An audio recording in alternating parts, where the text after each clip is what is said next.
జై సచ్చిదానంద. మీ అందరి మనసుల్లోనూ కొలువై ఉన్న పరమాత్మకు నా మనఃపూర్వక నమస్కృతులతో నమస్కరిస్తున్నా.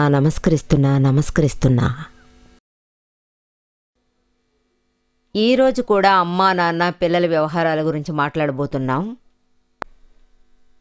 జనరేషన్ గ్యాప్ గురించి మనం తెలుసుకుందాం. మోహం గురించి నేను పోయిన ఎపిసోడ్లో మీతో చాలా వివరించాను, మర్చిపోలేదు కదా. ఈ మోహం అనేది తల్లిదండ్రులకు సంపూర్ణమైన తృప్తినివ్వడం లేదు. పెద్దల మరణం దాకా కొనసాగుతూనే ఉంటుంది. కొడుక్కి పెళ్ళవుతుంది, కోడలింటికి వస్తుంది, అయినా సరే ఆ మోహం అనేది తగ్గడం లేదు. ఆ తర్వాత వాళ్లకు పిల్లలు పుట్టి మనవడి మీదో మనవరాలి మీదో అమితమైన మోహం పెరిగిపోతుంది. ఆ తర్వాత మనవడు మనవరాలు నా కొడుకు సంతానం అని చెబుతూ ఆహా ఓహో అని మనసులో పొంగిపోతారు. లోపల ఒక ఉత్సాహంతో కూడిన సంతోషం కలుగుతుంది. అంత స్థాయిలో వాళ్ళు పొంగిపోతారు. కానీ ఆ మనవడు మనవరాళ్లకు అవ్వాతాతల మీద అంతగా ఉత్సాహం ఏర్పడడం లేదు. అవ్వాతాతల్ని ఏమాత్రం గౌరవించరు. వాళ్లకు ఊహ తెలిసేదాకా వాళ్ళు వాళ్ళ అమ్మ చాటు బిడ్డలా ఉంటూ బయటికి వస్తారు. అప్పుడే వాళ్ళు ఈ లోకాన్ని చూడడం మొదలెడతారు. ఇది ఎందువల్లనంటే వాళ్ళు పసిపిల్లలుగా ఉన్నప్పుడు అనవసరంగా ఫీల్ అయ్యేవాళ్ళు, వీళ్ళు మనతో ఎందుకున్నారు అని. ఈ జనరేషన్ పిల్లల టీనేజ్కి రాగానే వాళ్ళ తాతయ్య బామ్మలు అమ్మ నాన్న అక్కడున్నవాళ్ళు వాళ్లను పట్టించుకోరు, వాళ్లకు ఇంపార్టెన్స్ ఇవ్వరు. ఇంకా చెప్పాలంటే వాళ్ళ సెక్యూరిటీ వాళ్ళ గర్ల్ ఫ్రెండో బాయ్ ఫ్రెండో అనుకుని వాళ్ళతో స్నేహం చేస్తారు. ఫ్రెండ్స్కి మధ్య ఇలాంటిది ఏదైనా ఒక విషయం ఉంటే సరే ఆ విషయాన్ని చక్కగా అర్థం చేసుకుని మొదలెడితే అది చాలా మంచిదంటాను. లేదంటే నిజంగా అది జరగదు. లేదంటే ఏమవుతుంది, వీళ్ళ జీవితం ఈ విధంగానే సాగిపోతుంది. పిల్లలు వీళ్ళను అర్థం చేసుకోలేరు, అదేవిధంగా వీళ్ళు పిల్లలను అర్థం చేసుకోలేరు. ఇద్దరి మధ్య ఈ ప్రాబ్లం ఎప్పుడూ ఎడతెగకుండా ఉంటుంది. ఎంతోమంది కోడళ్ళు అత్తగారిని పిల్లల దగ్గరికి రాకూడదని శాసిస్తారు. ఆ అత్తగారు పిల్లలను పట్టుకుంటే అయ్యయ్యో వాళ్ళు ఇంత కూడా భరించలేరు, తట్టుకోలేరు. ఒక ఆవిడ నన్ను చూడడానికి వచ్చేది. ఆవిడ ఏడుస్తూ నాతో చెప్పేది, నాకు మనవడు మనవరాళ్ళంటే చాలా ఇష్టం, కానీ నా కోడలు ఆ పిల్లలను కొంచెం కూడా చూడనివ్వదు. ముట్టుకుంటే వాళ్ళ జీవితం నాశనమైపోతుంది, మీరు పాతకాలం మనిషి అంటారు.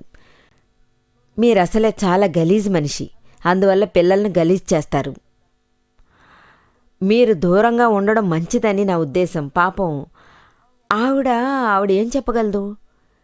నా కోడలు ఇంటి పనులన్నీ ఆయా చేత చేయిస్తుంది, ఆయా మాత్రం తన సర్వస్వం చూసుకుంటుంది, కానీ నేను పొరపాటున పిల్లల్ని ముట్టుకున్నా ఆ పిల్లలు మాసిపోతారని అంటుంది. నాకెంత బాధేస్తుంది. పిల్లలను పాడు చేస్తానట. నేను ఆ పని మనిషి కంటే అంత దిగజారిపోయానా? ఈ కాలపు కోడలు అత్తగారులను చాలా నీచంగా భావిస్తున్నారు. ఇక నాకంటూ ఏముంది? ఈ ఇంట్లో నాకు ఏమీ లేదు. ఇలా చెప్పి చాలా బాధపడింది. పాపం చాలా ఫీల్ అయ్యింది. నేను తనకంతా వివరించాను. ఆవిడతో ముందు ఈ మోహం అనేది దూరం చేసుకోండి అని నేను గట్టిగా చెప్పాను. ఇప్పుడు మీరు ఎందుకని ఏడుస్తున్నారు? ఎందుకంటే మీ మనవాళ్ల మీద మీరు పెంచుకున్న ప్రేమే దీనంతటికీ కారణమంటాను. ఒకవేళ మీ కోడలు మిమ్మల్ని ఇక పిల్లల జోలికే రావద్దని మిమ్మల్ని శాసిస్తే మీరేం చేస్తారు? పీడ విరగడైందనుకోండి. ఈ మోహాన్ని కొంచెం దేవుడి మీద శ్రద్ధ చూపించండి, భక్తి శ్రద్ధలతో ప్రార్థించండి. మీరు ఎప్పుడెప్పుడు ఖాళీగా ఉంటారో అప్పుడప్పుడు దేవుణ్ణి మీరు పూజిస్తూ గడిపేయండి. మనవాళ్ల మీద పెంచుకున్న మోహం ముందు వదులుకుని సుఖపడండి. ఆ పిల్లలకు నేనేదైనా తినడానికి ఇస్తే కోడలు అడ్డుపడుతుందని అని చెప్పింది. పిల్లలకు ఇన్ఫెక్షన్ అవుతుందట. మీరు డర్టీగా ఉన్నారు, మీరు గలీజ్గా ఉన్నారు, ఇందువల్ల మీరు పిల్లలకు ఏమి ఇవ్వకూడదని చెప్పింది. అందుకే నేను తనతో ఇలాంటి పిల్లలకు ఏదో ఇవ్వాలనే మోజును ముందు దూరం చేసుకోండి. అలా మీకు పిల్లలకి ఏదో ఒకటి ఇచ్చే తీరాలని మనసులో అనిపించిందంటే తిన్నగా వచ్చి నిర్మా నోరు తీపి చేయండి, ఆనందాన్ని చక్కగా పంచుకోండి అన్నాను. తప్పకుండా పాటిస్తానంది. ఆవిడ సంతోషంగా ఫీల్ అయింది. ఎప్పుడైతే కోడలు నన్ను అసహ్యించుకుందో పిల్లల మీద ప్రేమ, అభిమానం, మోహం ఇంకా ఎందుకు పెంచుకోవాలి? మన బతుకు ఇలా ఏడుస్తుంటే మనం మన పిల్లల మీద, వాళ్ళ పిల్లల మీద ఇంత గుడ్డి ప్రేమ ఎందుకు పెంచుకోవాలి? ఉండొచ్చు, మనకంటూ విలువ మర్యాద ఉంటే చేయొచ్చు, అంతేగాని విలువలేని చోట ఎందుకు పట్టుకుని వేలాడాలి? మనం భగవంతుని నామస్మరిస్తూ దైవ కార్యాల్లో కాలం వెళ్ళబొచ్చండి. ఈ ముసలివాళ్ళు పాపం ఇప్పటికీ దైవ కార్యాల్లో పాల్గొంటారు. భగవంతుని మీద ఆ మోహం ఏదో చూపమంటున్నాను. పిల్లల మీద, మిగతా వాళ్ళ మీద ఉన్న మోహం భగవంతుని మీద ఎందుకు పెంచుకోవడం లేదు? కానీ చెప్పేదేమో నేను భగవంతుడిని అనుక్షణం జపిస్తూ ఉంటాను, కానీ నా మనసు ఆ జపమాల మీద లగ్నం కావడం లేదు. తిన్నగా ఒక చోట ఉండడం లేదు, ఒక చోట స్థిరంగా ఉండట్లేదు. ఇది ఎక్కడి నుంచి వస్తుంది? సర్వదా మీ మనవడు, మనవరాళ్ల మీదే ధ్యాస చూపిస్తున్నారు. ముందు పిల్లల మీద ఉండేది, తర్వాత అది సరాసరి పిల్లల మీద కొనసాగింది. ఇంకా చెప్పాలంటే ఈ లోకంలో ఉన్న అన్నిటినీ వదులుకుని భగవంతుని మీద భారాన్ని మోపండి. గొప్ప భక్తి శ్రద్ధలు పెంచుకోవడానికి ప్రయత్నించండి. ఇదంతా ఒక షో లాంటిదే, నిజమైన భక్తి అనిపించుకోదు. నేను జపిస్తున్నాను, నేను జపమాలతో జపం చేస్తున్నాను, పూజలు చేస్తున్నాను అంటే యాక్చువల్గా ఇక్కడ ఏది పుణ్యం ప్రసాదించదు. ఇది తీవ్రంగా ఖండించాల్సిన విషయం. ఒక సోదరుడు కాదు, 2 సోదరులు నన్ను కలవడానికి వచ్చేవారు. 2 కవల పిల్లలు. చిన్న కుగ్రామం నుంచి వచ్చారు, గొప్ప జమీందారులు. ఆ గ్రామంలో ఉన్న పెద్ద బంగ్లా వాళ్లదే. వాళ్ళ ఇంట్లో 24 గంటలు 4-5 పనివాళ్లు పనిచేస్తూనే ఉంటారు. పని మాత్రం ఎప్పుడూ చేస్తూనే ఉంటారు. వాళ్ళకి 2 కొడుకులు, ఒక కొడుకు ఇక్కడ ఉన్నాడు, గ్రామంలో ఆయనతోనే కలుసున్నాడు. అతని పెద్ద కొడుకు పెద్ద చదువులు చదివి అమెరికాలో సెటిల్ అయ్యాడు. అక్కడే అతను స్థిరపడ్డాడు. అతని 2 పిల్లలు ఒకరి తర్వాత ఒకరు అక్కడే సెటిల్ అయ్యారు. పిల్లలు పుట్టగానే వాళ్ళ పిల్లలను ఇక్కడికి పంపించారు. వాళ్ళ తల్లిదండ్రులకు వాళ్ళ పిల్లలు తమతోనే ఉంటే బాగుంటుందని అనిపించింది. వాళ్ళ చదువుకునే టైంలో ఇక్కడికి వచ్చేశారు. చిన్న పల్లెటూరు కాబట్టి ఎడ్యుకేషన్ బాగుండదని అమెరికాకు తీసుకెళ్ళిపోయారు. అదేవిధంగా పిల్లలు వాళ్లతో పాటు అమెరికాకి వెళ్ళిపోయారు. ఆ తర్వాత వాళ్లను మేనేజ్ చేయడానికి చాలా తంటాలు పడ్డారు. హస్బెండ్ అండ్ వైఫ్ 2 ఉద్యోగాలకు వెళ్ళిపోతారు. అప్పుడు వీళ్ళని చూసుకునే నాథుడెవడు? బేబీ క్రీచ్లో పడేయడం కంటే బెటర్ గ్రామంలో ఉన్న తల్లిదండ్రులను ఇక్కడికి రప్పిద్దాం. తండ్రి స్కూల్కి పంపే విషయంలో హెల్ప్ చేస్తారు, తల్లి వంట పనులకి, పాపను చూసుకోవడానికి చాలా హెల్ప్ చేస్తుంది, కోడలు ఉద్యోగం చేయొచ్చు అనుకుని ఆ తల్లిదండ్రులను అమెరికాకి రప్పించుకున్నారు. ఇప్పుడు ఈ వయసులో అంత పెద్ద ఇల్లు, వాకిలి, గొడ్డు గోద వదులుకుని అమెరికాకి కొడుకు పిలిచాడని బయలుదేరారు. వాళ్ళు అక్కడ ఎలా హాయిగా నివసించడం కుదురుతుంది? 24 గంటలు బేబీ సిట్టింగు. నాకేమో ఇంగ్లీష్ లాంగ్వేజ్ తెలీదు. నేను ఏదైనా చెబితే ఎదుటి మనిషికి అర్థమై చావదు, ఎదుటి మనిషి ఏదైనా చెప్తే నాకు అర్థమై చావదు. నేను ఇలాంటి సిచ్యుయేషన్లో ఇక్కడికి వచ్చి ఏం చేయగలను? పని మనుషుల్లా పనుల కోసమే పిలుచుకున్నట్టు ఇదే రొటీన్ లైఫ్ అయిపోయింది. నేను ఇక్కడ సుఖంగా ఉండలేను. అక్కడ నా జీవితం ఎలా ఉండేది? జమీందారునిలా ఒక వెలుగు వెలిగేదాన్ని.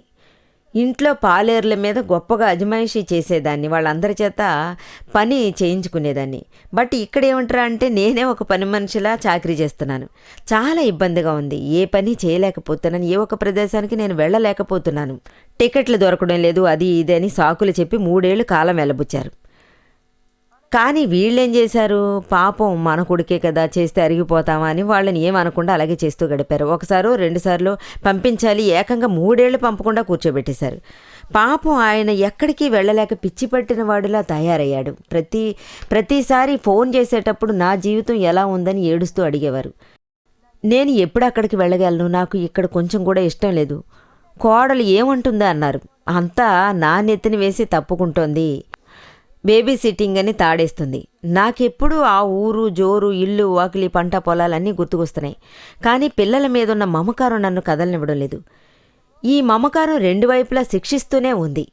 ఆ తర్వాతేమో వాళ్ళ కొడుకు వాళ్ళ పనులన్నీ పూర్తయ్యాక సరే ఇక మీరు బయలుదేరండి అని వాళ్ళని పంపించేశాడు.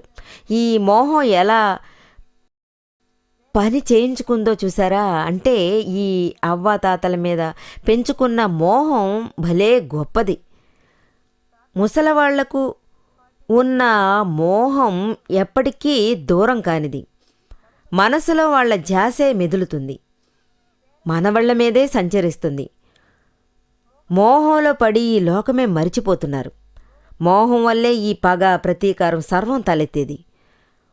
ఒక సోదరి నన్ను కలవడానికి వచ్చేది. ఆవిడ కథ వింటే చాలా ఆశ్చర్యమేస్తుంది. చాలా గొప్ప ధనవంతుడికి భార్య, చాలా హుషారు, చాలా స్మార్ట్, భర్త చేసే బిజినెస్లో హెల్ప్ చేస్తూ ఉంటుంది. కానీ ఇక్కడ కష్టం ఏంటంటే వాళ్ళకి పిల్లలు కలగలేదు. ఈ లోపం అనేది భార్యలోనే తేలింది. పిల్లలు పుట్టే విషయంలో భర్త దగ్గర ఏ ప్రాబ్లమూ లేదు. ఈ భార్యాభర్తల దగ్గర బోలెడంత డబ్బు ఉంది, కార్లు, పెద్ద పెద్ద ఇళ్ళు, ఇంకా ఏవేవో ఉన్నాయి, చాలా భూములు కూడా ఉన్నాయి. భర్త ఎప్పుడూ పిల్లల గురించి ఆలోచించేవాడు. మనకొక బిడ్డ లేకుండా పోయాడే, ఖచ్చితంగా ఒక బిడ్డైనా ఉండాలనేవాడు, ఒక సంతానమైనా కలగాలనేవాడు. ఈ ఆస్తిపాస్తులు అన్నీ నా తదనంతరం అనుభవించేవాళ్ళు ఎవరూ లేరు కదా. మనకు తలకొరివి పెట్టడానికి ఎవరున్నారు? ఎప్పుడు ముక్తి కలుగుతుంది? ఇదంతా ఒక నమ్మకమే. ఇలా ఎన్నో విషయాల నిమిత్తం తనకు ఒక పిల్లాడు ఉండాలని కోరుకున్నాడు. అతని భార్యను పదే పదే ఇబ్బంది పెట్టేవాడు. అతను ఎన్నో చోట్ల వైద్యం చేయించాడు, ఏదీ వర్కౌట్ కాలేదు. తర్వాత ఏమన్నాడంటే, నాకు పర్మిషన్ ఇచ్చేయి, నేను ఇప్పుడు రెండో పెళ్లి చేసుకుంటానన్నాడు. అప్పుడే మనకు పిల్లలు పుడతారు. ఈవిడేమో కుదరదని చెప్పేసింది. నేనెలా దీనికి సరే అనగలను? అప్పుడు నాకు ఏం వాల్యూ ఉంటుంది? చాలా కాలం ఈ సమస్య కొనసాగింది. అప్పుడు ఆ సోదరి మన సత్సంగాలకి రావడం ప్రారంభించింది. అప్పుడే తనకు కొంచెం కొంచెం అర్థమైంది, ఇదంతా మోహమే, నేను ఆత్మని, ఇదంతా ఆత్మ బలమని తెలుసుకుంది. ఇవన్నీ ఆపడం కుదరదు, వీధి ఆడే విన్యాసాలే. మన కర్మ ఫలం ఇలా ఉండబట్టే ఇలా జరిగింది. ఇప్పుడు నా ఆశకి దక్కింది ఇంతే. ఇది ఎవరు ఏమీ చేయలేరు. భర్త, పిల్లలు, మనవళ్ల మీద పెంచుకున్న మోహం వృధా అని నన్ను కన్విన్స్ చేసుకునేదాన్ని. ఇది మాత్రమే కాదు, వాళ్ళ అత్తగారు కూడా తనతోనే ఉండేవారు. ఆ అత్తగారికి కూడా ఈ ఉద్దేశం ఉండేది, నా కొడుక్కి ఒక కొడుకు పుట్టాలి, నా మనవణ్ణి నా కల్లారా చూడాలి అంది. అందువల్ల తను తన కోడల దగ్గర అనుమతి తీసుకుని తన కొడుక్కి రెండో పెళ్లి చేయదలుచుకుంది. దానికి కోడలు కుదరదని తెగేసి చెప్పింది. అందువల్ల తనకు అత్తగారి మీద కోపం పెరిగింది. తనను చాలా నీచంగా చూడడం ప్రారంభించింది. ఇంకా చెప్పాలంటే ఆవిడికి ఒకరోజు ఒంట్లో బాగోలేకుండా పోయింది, వయసు మీద పడింది, మంచం పట్టింది, బెడ్లో పడింది. వీళ్ళు ఆవిడ్ని ఆడిపోసుకునేవాళ్ళు. అది మాత్రమే కాదు, ప్రతిసారి తను చేసిన తప్పుల కోసం కన్విన్స్ కూడా చేసింది. ఇంతవరకు జరిగిన తప్పులన్నిటికీ నేనే కారణం, నేనే నా అత్తగారిని ఇంతగా ఇబ్బంది పెట్టాను అని తనలో ఒక ప్రతీకారం రేగింది. ఒక విషయం కోసం తనతోటి 3 సార్లు గొడవ పడడం కూడా జరిగింది. 3 రోజుల దాకా నేను తనకు అన్నం కూడా పెట్టలేదు, నా భర్తకి కూడా నేనేం పెట్టలేదు, తనకు నేను ఏమీ తినడానికి ఇవ్వలేదు. నేను మాత్రం బయటికి వెళ్ళి తృప్తిగా తినేదాన్ని. ఆ రకంగా ఆవిడ చెప్పింది. హస్బెండ్ కూడా బయటికి వెళ్ళి తినేవాడు. మా అత్తగారు పాపం 3 రోజుల పాటు బెడ్ దిగలేదు, అది కూడా పస్తులతో తను పడుకుంది. ఆవిడ హ్యాండిక్యాప్, బయటికి వెళ్ళడానికి కుదరదు. జ్ఞానదీక్ష తర్వాతే తను చేసింది తప్పు, తన వైఖరి తప్పని తెలిసి వచ్చింది. ఆ తర్వాతే మీ వల్లే నాకు ఇది దక్కిందని చెప్పింది. కానీ దానికంటే ముందు నా స్నేహితురాలు, మా పక్కింటి ఆవిడ ఎప్పుడు మీ గురించే చెబుతూ ఉండేది. మీ దగ్గర జ్ఞానదీక్ష తీసుకున్నాను, తను ఎప్పుడూ చెప్పేది ఇదే, నువ్వు చేసేది చాలా తప్పు, పగ పెంచుకుంటున్నావు, కర్మకు నువ్వెప్పుడు నీళ్లు వదులుతావు, మీ అత్తగారి కోసం నువ్వు నిజంగా పరిహారం చెయ్యి, మనసారా మన్నించమను, ఇందులోంచి బయటపడు, ఇది నువ్వు గత జన్మ కర్మ ఇప్పుడు అనుభవిస్తున్నావు. ఇప్పుడు కొత్తగా నువ్వు కర్మ అనుభవిస్తున్నావు. ఇందువల్ల జ్ఞానదీక్ష వల్ల నాకు కొంచెం మనశ్శాంతి కలిగింది. అలాగే దిగులు కూడా తగ్గింది. ఆ తర్వాత మా అత్తగారికి చాలా సీరియస్ అయిపోయింది. మా మరిదిగారి ఇంటికి తనని తీసుకెళ్ళిపోయాడు. ఒక పక్క మరిదిగారు తీసుకెళ్ళినా ఇంకో పక్క నేను మిమ్మల్ని కలుసుకొని జ్ఞానదీక్ష తీసుకునే ఛాన్సు నాకు దక్కింది. ఎప్పుడెప్పుడు నేను కోప్పడ్డానో అప్పుడప్పుడు మా మరిదిగారింటికి వెళ్ళేది. ఆ తర్వాత నాకు చాలా బాధ కలిగింది. నేను చాలా హింసించాను అనుకుంటున్నాను. బాధపడి మనసు భారం ఎక్కిపోయింది. ఇందువల్ల నేను మనసు మార్చుకుని మరిదిగారింటికి వెళ్ళి నేను అత్తగారిని కలిశాను. మా అత్తగారి కాళ్ల మీద పడి నమస్కరించుకుని తనతో చెప్పాను, నేను తెలియక తప్పు చేశాను. నేను మీకు చాలా కష్టాన్ని కలిగించాను. మీరు నన్ను క్షమిస్తేనే నా పాపాలు హరించుకుపోతాయి. అప్పుడే నాకు మనశ్శాంతి కలుగుతుంది. నా పై జన్మ కూడా బాగుంటుంది. వాళ్ళ అత్తగారు ఒక్క మాట కూడా అనలేదు. క్షమించానని ఒక్క మాట కూడా అనలేదు. తన మోహంలో ఏ రియాక్షను లేదు. యాక్చువల్గా తను చావు బతుకుల్లో పడిపోయింది. కాసేపట్లో తన శ్వాస ఆగిపోయేలా కనిపించింది. అందువల్ల తను ఏమాత్రం రెస్పాన్సిబుల్ కాలేదు. తను క్షమించానని మాట మాత్రమైనా అనలేదు. మౌనంగానే ఉంటూ కన్నీళ్లు పెట్టుకుంది. ఇక మీదట మీరు ఏం చెప్పినా చేస్తాను, క్షమించానని ఒక్క మాట చెప్పండి. అప్పుడే ఆ అత్తగారు మాట్లాడారు. నిజంగానే నువ్వు నా దగ్గర క్షమాపణ కోరడం, నాకు చేసిన అన్యాయాలకు నువ్వు బాధపడడం నిజమైతే నువ్వు ఒక్కటి మాత్రం చేయాలి. నా కొడుక్కి అంటే నీ భర్తకి 2వ వివాహం చేసుకోవడానికి అనుమతించు అని చెప్పింది. తనకు ఏం చేయాలో తోచలేదు. తను పొరపాటున ఒక వలయంలో ఇరుక్కుపోయింది.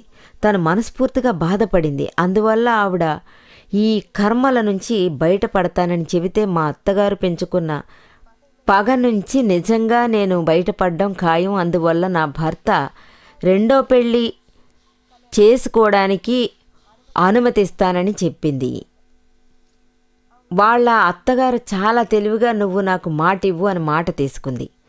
అత్తగారికి తను మాట ఇవ్వడంలో నిజంగా నిజాయితీ గల మనస్సు ఉందని అనిపిస్తుంది. కల్లా కపటం లాంటివి లేవు. దీని తర్వాత ఈ అత్తగారు ఆ మాట తీసుకుని చాలా సంతోషంగా కన్ను మూయడం జరిగింది. ఇప్పుడు అది తన నెత్తిన పడిపోయింది. అంటే ఇంకో పెళ్లి చేసి పెట్టడం భర్తకి. అందువల్ల వాళ్ళ అత్తగారికి తను చేసిన ప్రామిస్ ఉంది చూసారా, అది అన్నిటి నుంచి బయటపడడానికి చేసే కార్యం. తను తన చేతులారా పెళ్లి జరిపించి ఇంట్లోకి ఆ అమ్మాయిని తీసుకొచ్చింది. ఆ తర్వాత అతను 2 పెళ్లాలతో ఆ ఇంట్లో హ్యాపీగా గడిపాడు. ఎంతవరకు పగ పెంచుకుంది, ఈ మోహం ఎలా పగ పెంచింది చూడండి. అత్తగారు ఎంత ఆవేశంగా ఉండేవారు, అలాగే ఆ కోడలు తన అత్తగారి మీద ప్రతీకారంతో ఉండేది. ఈ పగకి అంతం ఎక్కడ ఉంది చెప్పండి చూద్దాం. మర్నాడు మంచం మీద కూడా ఆవిడ ఈ మోహం అనే పేరుతో తను ఏం చేస్తూ ఉండేది అంటే, ఈ కోడలు కొడుక్కి 2వ పెళ్ళాన్ని కూడా వెతికి పట్టుకోవాలి అని చెప్పింది కదా. తన అత్తగారికి ఇచ్చిన మాట ప్రకారం భర్తకి ఇంకో భార్యని వెతికి పట్టుకుంది. సహనంతో పాటించింది కదా. కానీ ఆ కొత్త పెళ్ళంతో చక్కగా కలిసి కాపురం చేయడానికి తయారయ్యారా? తనకు అది మనసు ఒప్పుకోలేదు. ఏ విధంగా చేయగలదు? అది కోడలి చేత చేయించాలని చూసింది. ఇలాంటి ఆడవాళ్ళు కూడా లోకంలో ఉన్నారు కదా. అందరి ఆడవాళ్ళకి ఇది సాధ్యం కాదు. ఏ విధంగా సహించగలరు? ఇది చాలా విచిత్రమైన విషయమని కూడా చెప్పుకోవచ్చు. పెద్ద పెద్ద సినిమాల్లో కూడా ఇలాంటి కథలు చూడలేం. కానీ మన దగ్గరికి ఇలాంటివి చాలా వస్తుంటాయి. ఆడవాళ్ళ గురించి ఎన్నో గొప్ప గొప్ప కథలు నేను చెప్పగలను. మీకు చెప్పడం ప్రారంభిస్తే అది అందరూ నిజంగా భరించడం కష్టం. కానీ పాపం ఈవిడ జ్ఞానదీక్ష తర్వాత ఫ్రీ మైండ్తో నా దగ్గరకు వచ్చి చెప్పింది. నా జీవితం జ్ఞానదీక్ష వల్ల బాగుపడింది. ఈ లోకంలో ఎన్నో విషయాలు ఈ ఒక్క యాక్షన్ వల్ల అర్థం చేసుకోవడం జరిగింది. భర్త కూడా నన్ను చాలా టార్చర్ చేస్తూ ఇప్పుడు 2వ పెళ్లి చేసుకున్నాడు. కానీ చేసుకున్న తర్వాత ఆయన నన్ను వదలలేదు. నన్ను వదలమని చెబితే ఆయన వినిపించుకోలేదు. మీరు ఆ కొత్త పెళ్ళంతో గడపండి అని చెప్పాను. నాకు విడిగా ఇల్లు ఇవ్వమన్నాను. నా పాటికి గుళ్ళు దేవుళ్ళని గడిపేస్తాను, ఆత్మను ధ్యానిస్తాను అన్నాను. మీరు మీ వంశాన్ని వృద్ధి చేసుకోండి, నన్ను ఫ్రీగా వదిలేయండి అని చెప్పాను. కానీ కుదరదు. కొత్త భార్య వచ్చింది, కొత్త సంసారం చేయాలి. తను ఈ ఇంటికి కొత్త. తనకు ఈ ఇంటి అలవాట్లు ఆచారాలు నేర్పించు. తనకు అన్ని విషయాలు తెలిసేదాకా నువ్వు ఇక్కడే ఉండు. 1 సంవత్సరం తను ఇక్కడ ఉండగా ఆ కోడలు గర్భవతి అయ్యింది. ఆ టైంలో పిల్లలు పుడతారు, ఆ తర్వాత వెళ్ళొచ్చు అన్నారు. ఆ తర్వాత పిల్లలు పుట్టారు, పెద్దవాళ్ళు అవ్వాలి అన్నారు. ఆ తర్వాత కొంతకాలమయ్యాక బిజినెస్లో లాస్ వచ్చింది. ఆ టైంలో నువ్వు లేకుండా బిజినెస్ జరగదు అని అడ్డుపడడం జరిగింది. ఈవిడ ఇంట్లో 5 ఏళ్ళు అలాగే గడిపేసింది. తనను వదల్లేదు. డైలీ ఇదే కథే, మనసులో కుళ్ళుకోవడం. కానీ ఆవిడ కొద్ది కొద్దిగా జ్ఞానదీక్ష వల్ల మారిపోయింది. ప్రతిరోజు రాత్రి భోజనమయ్యాక అతను ఆ కొత్త భార్యను తీసుకెళ్ళి రూమ్ తలుపు మూసేటప్పుడు నా మనసులో నా బతుకు తలుపు మూసేసినట్టు అనిపిస్తూ ఉండేది. మనసు లోతుల్లో ఎవరో ఒకరు కూర్చుని నన్ను కొడుతున్నట్టు ఫీల్ అయ్యేదాన్ని అని చెప్పింది. ఆ తర్వాత జ్ఞానదీక్ష వల్ల ఈ భర్త మీదున్న మోజునంతా వదిలేశాను. ఇందువల్ల నాకు ఏమాత్రమూ తేడా అనిపించలేదు. నాతో ఎవరు ఉన్నా సరే, లేదా నాకు ఎవరు తోడు లేకున్నా సరే, నేను ఇప్పుడు విరక్తి చెందుతున్నాను. గత జన్మ రుణం ఇప్పుడు తీర్చుకుంటున్నాను. ఫ్రీ అయిపోయాను, కంప్లీట్గా ఫ్రీ అయ్యాను. సంతోషం సంతోషం. ఇది నా నుంచి దూరం కాలేదు. ఎప్పుడూ భర్త మీద మోజు పెంచుకోలేదు, లౌకికం మీద కూడా మోజు పెంచుకోలేదు. ఆత్మ తప్ప నాకేమీ అక్కర్లేదు అంటాను. చూసారా, ఈ మోజు వల్ల ఎన్ని కష్టాలు. జ్ఞానదీక్ష వల్ల ఈ మోహం దూరం కావచ్చు. ఎగ్జాంపుల్ ఒకటి చెప్తాను. ఈ విధంగా సత్సంగాలకు హాజరై జీవితంలో అందరూ సుఖపడాలని కోరుకోండి. సాధించలేనిది ఏమీ లేదు. ఈ మోహాన్ని జ్ఞానదీక్ష వల్ల మీరు నిజంగా దూరం చేయొచ్చు. జ్ఞానం ఎలా దక్కుతుంది? ఈ ప్రశ్న మీ మనసులో పదే పదే అనిపించవచ్చు. ఈ జ్ఞానం ఆత్మది, ఈ దేహం మట్టిది, ఆ పైన ఏముంటుంది? ఈ శరీరం నాదని మీరు ఎంతకాలం అనుకున్నా అది ఒకరోజు వదులుకోక తప్పదు. ముందు ఈ శరీరం అనేది వేరు, ఆత్మ అనేది వేరు. ఈ భార్యాభర్త, అమ్మాయిలు అబ్బాయిలు, ఇల్లు వాకిళ్ళు, ఆస్తి అంతస్తులు, ఇవన్నీ ఇంకా చెప్పాలంటే ఈ నగ నట్ర ఎప్పుడు నాది నాది నాది అన్నీ నాకే సొంతం, ఇవన్నీ నాకు కావాలని అనుకునేదాకా ఈ భావన దూరం కాదు. ఎప్పుడు ఈ భావన మీకు దూరం అవుతుందో ఈ శరీరంలో మనం ఉండం, ఈ మనసు, ఈ స్పీచ్ ఇవన్నీ నావి కావు. నేను ఆత్మ, శుద్ధ ఆత్మ. ఈ డెమోక్రేషన్ జ్ఞానంలోకి వస్తే ఆటోమేటిక్గా ఈ మోహం అనేది నిజంగా మిమ్మల్ని వదులుకుంటుంది. ఇతరుల మీద ఉన్న మోహము దూరం అవుతుంది. అంటే పిల్లల మీద, భర్త మీద, ఆ తర్వాత వీళ్లే కాదు అన్నిటి మీద ఈ మోహం తగ్గిపోతుంది. కానీ అనుభవించే విషయం ఉంది చూసారు, అది తగ్గిపోతుంది. మీరు బాధ్యత నెరవేర్చండి, మోహంలో మాత్రం తేలండి. ఇందులో మునిగిపోయారంటే ఎన్నో కర్మలకు లోనవుతారు. ఇంకా చెప్పాలంటే ఈ జీవితమే నాశనం అవుతుంది. లోకంలో బతుకుతూ ఒక నరకాన్ని చవిచూస్తుంటారు. ఇవన్నీ మోహం వల్లే. పిల్లల మీద, మనవళ్ల మీద పెంచుకునే మోహం ప్రమాదాన్ని సృష్టిస్తుంది. ఇందులోంచి బయటపడి ఆత్మయోగం పొందండి. మీరు చేతనైనంత వరకు మోహాన్ని దూరం చేసుకోండి. అలా చేస్తే మంచిది. అన్నింటినీ వదులుకోండి. మోహాన్ని వదులుకోమని చెబుతున్నాను. ఆ తర్వాత మీకు శుభం జరుగుతుంది. జై సచ్చిదానంద.